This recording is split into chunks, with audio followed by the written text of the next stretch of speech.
дар партави сиёсати инсондӯстонаи асосгузори сулҳу ваҳдати миллӣ, пешвои миллат, президенти ҷумҳурии Тоҷикистон муҳтарам Эмомалӣ Раҳмон дар деҳоти Ғалаободи деҳаи меҳнатободи ноҳияи Хӯросон бо ташаббуси соҳибкори муваффақ Исмоили Маҳмадзоҳир барои сокинони 6 маҳалла ки дар он 610 оила зиндагӣ мекунанд хати оби нӯшокӣ кашида шуд. تا امروز 4000 ساکن دهه مهنت‌آباد از نارسایی آب تازه تنقیصی داشتند و در یک مهلت کوتاه مشکلی آنها پورا برطرف گردید.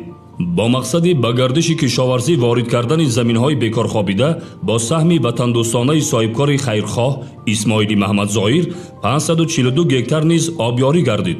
برای آبیاری 47 گکتار زمین نزد حولگی ساکنان نیز تدبیر مهم عملی کرده شد. اقدام سریع‌وقتی صاحبکار سخاوتپیشه اسماعیلی محمدظاهر امکان فراهم آورد که مشکلات چندین ساله ساکنان دهه مهنت‌آباد دهات غلاآباد برطرف گردیده سطح زندگیشان تدریجاً بلند گردد. مورد به یادآوری است که این اقدام صاحبکار وطندوست اسماعیلی محمدظاهر در دایره تطبیق برنامه‌های 10 ساله بین‌المللی آب برای رشد استوار سالهای 2018-2028 در سمت بهتر نمودن سطح و صفت زندگی ساکنان عملی کرده شد.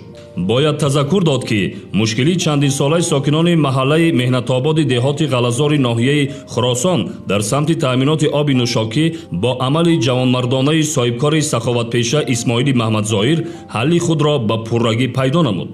مرحله به مرحله حل و فصل مسائل مربوط به تامینات اهالی با آب نوشاکی در مملکت زیر توجه بواسطه پرزیدنت جمهوری تاجیکستان محترم امامعلی رحمان قرار داشته طی سالهای آخر در این سمت با تطبیق برنامه و نقشه‌های هدفمند تدبیرهای مهم با مرام عملی گردیده ایستاده است.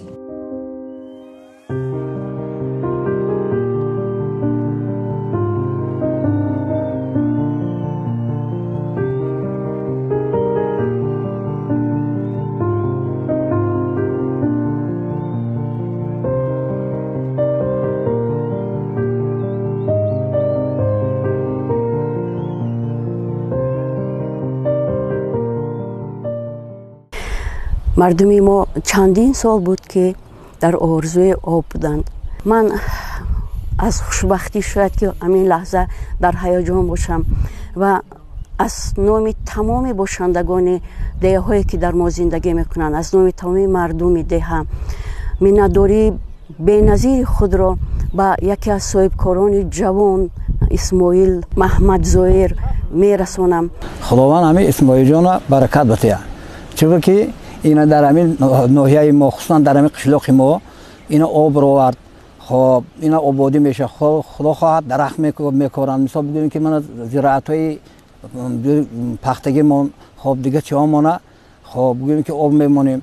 خداوند همه وقت این هم خیلی جوانا رو که خداوند برکت بده و پیشرو. امروز زمین‌های تشنه‌لب دهه‌های نظامی و مهنت‌آباد آبیاری می‌گردند. تشکر به صاحبکار موفق و جوان اسماعیل محمدظاهر میگوییم که کمک به مردم دیار ما کردند.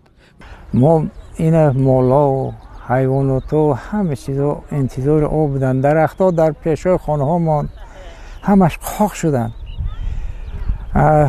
خودم میدونم که در در خانم 4 مغزای کلان داشتم، ایجا رو به آوره خاک شد. انا امروز ما انتظارم رحمت به همه شخصایی که دستی دراز کرده که یاردم کردیستن ما را. خدای تعالی عمر دراز بتیشان و فیض و برکت در خانه هاشون عطا کنه. خدایا که این جوانی که در ما کمک کرده، خصوصا به جناب عالی در ما دسترسی کرده، این در این دشت که ما به آب به چی گشته بودیم، این جوان مثالی گفت که ما دا کمک کرده و آب ما دا راحت کرده. خدای تعالی صدقه های کردگیشان قبول بگردانه. همه در همین تاجیکستانی ما گل شکفان باشن. آمین. الله اکبر. امروز همه قومی آدمای جمع شدگیان همه منتظر آوان. این گودکا، کلانا، مردکا، مستفیدا همه جمع شدگی ها منتظر آوان. مخصوصا خودم زمیندار بودم، خواجگی دهخانی داشتم. 4 گکتار 2 گکتار باغ داشتم. درختام هم قاق شدن. 2 سال 3 سال ما ماشین کتی آورده و دادم نکم نشد، همش قاق شد. حال ما منتظر آویم، همین لحظه آو میاییم، ما شادی کده خودمان در کرته ها ما نگنجده انتظاری آویم که آو میاییم. حاجی گفته بگوده کلان و مایده انتظاری آو که شدیم. رحمت و پرزیدنت ما، رحمت به همه جوانایی که همه را مود یاردم کده ایستادگی.